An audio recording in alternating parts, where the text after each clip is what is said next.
ani ajin qamuhaa dhooto ani haraka dobboleettii ko ani haa maraadhu marartuu ko hin maraatte jedhanii sirraa odeessan hin maraatte jedhanii viidiyoo sirraa waraaban shamarran biyya ormaa nuti yeroo gara kaameraas dhufnu kolfinee taphannee hafuura keenya jechuudha qabbaneeffannee dhufna malee kaameraa duubatti guyyaarraa osoo hin boohin warra ooluu hin dandeenye garuu nuti jajjabeedha. Kanaafuu Oromoon kutaa 11 osoo amantiidhaan waliin qoodin har'aan tana yoo rabbi isin qabe jedhellee homaa itti saalfadhu. Kanaafuu warroonni jechuudha amantii kamiinuu qabaadha amantii keessa saniif jecha har'aan tana viidiyoo tana sheer koompiliinkii naaf godhaa. Maqaa Oromummaatiin illee maqaa amantii keessaniitiin illee isin gaafadheetiin jira. Akkuma beekamu shamarran biyya ormaa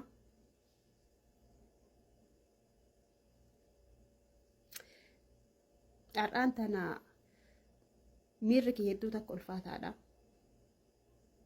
Viidiyoon tuni yoo dandeessan sheer koompiliinkii gochuudhaan viidiyoo tan abbootii biyyaa biraan illee naa gahaayi. Ilmaan keessan warri biyya keessaallee ka dura biyyaa bahee biyya ormaa keessa jiru akka rabbii isaatiin rabbi nagahan biyyatti isaa deebisu ka ammoo biyya keessaan bahin hadaraa keessan abbootiin biyyaallee jechuudha. Ilmaan keessan ofirraa gadi dhiisina yookaan saaxinii fe'amtee sii galtii yookaan kunoo maraattee kararra darbanii dunyaaf jettanii mallaqaaf jettanii dubartii biyyarraan oofina. Guyyaa silaa isiin biyyarraa baatu akka waan silaa yoo malmaadin malee walii agarreet akkatti yoo dandeessan nagaatti dhaammadha. Maaliif akkatti galtu hin beeytan. Kanaafuu dhiifama naaf gootanii mucayyoo suuraa ishee asirratti argaa jirtan tun dhalattuu baaleeti ijoollee agaarfaati dhiyeenna biyyarraa dhuftee mana madaamii keessatti xiqqishu sammuun isiin tuqame innaa isim akkas jirtu sanuu laalimee haadha ormaa laali jiruu biyya ormaa laalimee firan qabdu namni si rifatu hin jiru. Obboleessi garaa jabaatee obboleettiin garaa jabaatee abbaan garaa jabaatee haati garaa jabaatee jechuudha. Shamarran keenya yeroo ammaa biyyarraa bobbaasanii haati ormaa akka gootu laali. Mucootan isii xiqqishu sammuun isii mana arabaa keessatti xiqqo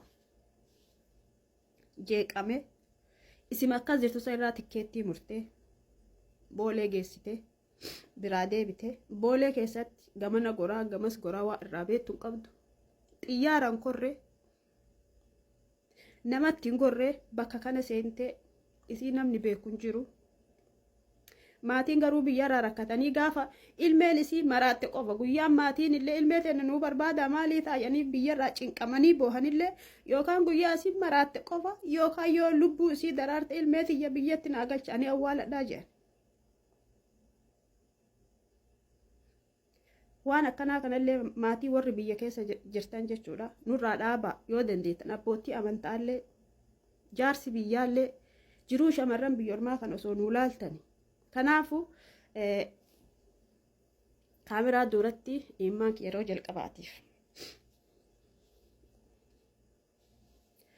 madaan kee madaa kiyya jedhee jaarsi yogguu haasa'u madaa keenya hunda kanaaf immaan buuse dhiifama naaf gootanii mucayyoo asirra argitan tuni namni argitanii jirta yoo jiraattanii keessaa na dubbisaa ammallee feesbuukni kiyya haadha shuree jedha.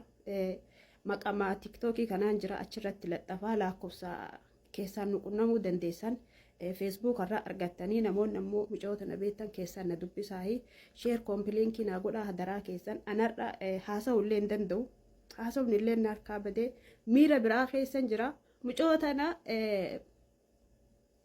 waliin hin beeka jedhee afaan guuttadhee hin dubbadhu hin beekallee hin beekullee jedhu garuu ana akka ofiitti uf laale. Yeroo waa'ee isii haasa'u yeroo immaan irraa bu'u ofii kiyyarra dhaabbadhee dubbadhe. Kanaafu shamarran biyya ormaa keessa jirtu hundinuu jechuudha ana jedheeti waa fudhadhuuf. Hadaraa keessan maatiin jechuudha barbaadutti jiranii cinqamutti jiranii rakkachaa jiranii garaa haadha dhalaati. Yeroo duraallee wama fedheeyyuu haa ta'u namni rakkinni jireenyi biyya ormaa maal jedhanii namni waan tokko namni akkasumatti walii danda'uudha waan tokko dalagaa waan hunda sirratti haasofnu har'a garuu sun hundi hanqateetiin iyyaafachuutti jiranii hadaraa keessan hadaraa oromummaa hadaraa amantaa walitti qabnu warroonni amantaa biraallee sheer koompiliinkii naa godha hanga dandeettanii viidiyoon kun nama hedduu bira haa ga'u. Mucoota namni beektaa suuraa isii sirriitti ilaalaa yookaan ammoo viidiyoo isii mana madaamii keessatti viidiyoo irratti waraaban isinii maxxansuu danda'a. Kanaafuu sheer koompiliinkii naan godha Oromoo koo ilmaan kaameraa duuba maleenu kaameraa duratti hin buufnu jajjabeedha dhiifa haasa'uudhaaf miirri kee xiqqoo kee miti. Waan baay'ee garaa nama nyaatudha. Obboleettii keenya akkuma obboleettiin keenya sagalee ta'aa fi turte obboleettii keenya tokko biyya Saawud Arabiyaa keessatti kan isheen akka sammuu taate jechuudha. Dhugaa dubbachuuf ijoolleen keenya baay'eedha ijoollee baay'eedha kanneen gara sammuu isaanii dhabanii karaa irratti darbamanii hafanii hedduudha jechuudha. Keessattuu ijoolleen amma dhufan kana yeroo ammaa dhufaa jiran kana ijoollee xixiqqoodha. Ijoollee waggaa 15 gadi. Waggaa 15 gadi kun ijoollee dhufanii raa'atanii homaa hin beekanii jarri immoo asii fuudhanii karaa irratti gatu jechuudha. Siigalee deebisee iyyi isaaniitillee ijoollee keenya sammuu xashii godha jechuudha. Dhugaa rabbii isiniin jedha. Ashamaa akkam jirtu hordoftoota kabajamtoota koo nagaa keessanii ani nagaa kooti galata waaqayyoo isinillee baga nagaa taatan baga jiraatan isin jecha. Egaa hordoftoota kiyya viidiyoo kana like share gochuudhaan namoota dhimmi ilaalatu biraan nu ga'a.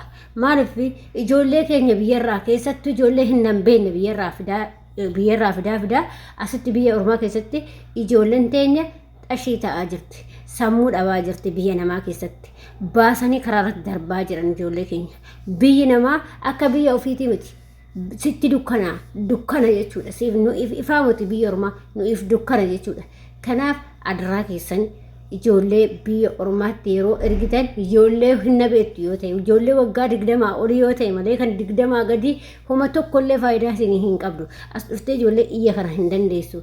Nuti amma fakkeenyaaf yeroo biyya kanatti anumti mataa kooti yeroo dura dhufu hedduu kan bo'aa ture hedduun bo'aa ture jechuudha. Sababii isaas mudannoo keessatti yeroo biraa maaliif ani yoo isaan haasa'anillee isaa iyyaa haasa'u ani bakka nan bo'aa waanuma anaan lolanis si'a sammuutti gara biraa yaaddii waan keessa dabarre waan daangaa malee keessa dabarre hedduu tanageenya jechuudha. Kanaaf namni hanga hin barutti ijoolleen hanga hin barutti qarshiidhaaf jettanii dunaadhaaf jettanii qabeenyaaf jettanii kaatanii yoo daa'ima ilmoo xixiqqoo tana biyyarraa as ergitanii isinimti sammuun keessan akkamitti isin yaada garuu maatumti akkasitti daa'ima kana ergitanii har'a karaa irratti gaddarbanii baasanii ijoolleen karaa biyya ormaa irratti teechi. Biyya ormaatti sammuun ishee tuqama.